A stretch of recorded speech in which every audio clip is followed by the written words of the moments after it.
Here. Welcome to Buy Tennessee Dirt training videos. If you're new to the team, welcome. And if you've been with us for a while, welcome back.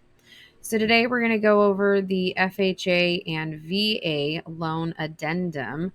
So make sure in here, and this is obviously if your client is a veteran and he's got a VA loan, or if your client is buying their first home, this is going to be your FHA loan addendum.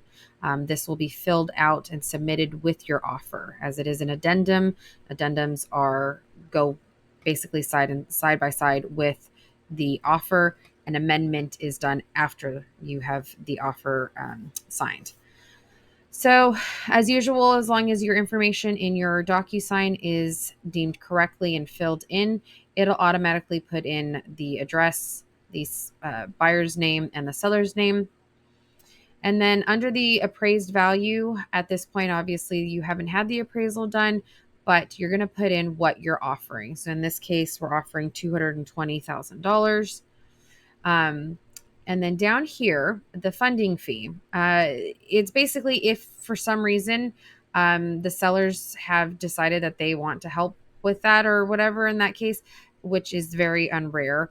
But the buyer is in charge of all their fees, especially when it comes to the VA and FHA a loan application and everything. So do not select any of these. The only time that you'll select these and put, seller is if in fact the seller is going to pay those fees. So put NA in there. And then down here, the non-allowable settlement charges.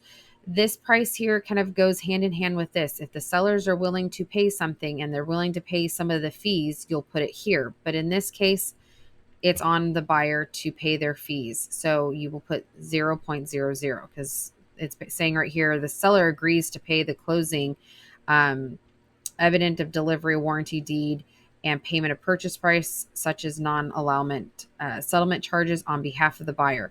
So yes, even though we are asking for closing cost, this has to do with the VA FHA loan actual loan. So we're not asking for them to pay into those fees of the for our buyers to get their loan.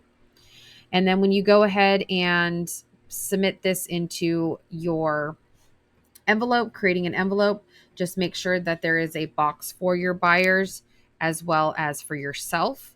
You have to sign this addendum, and then you will also have to make sure that you send it over and everyone's signatures on it, the sellers and the other agents. And as always, if you have any questions, feel free to give us a call.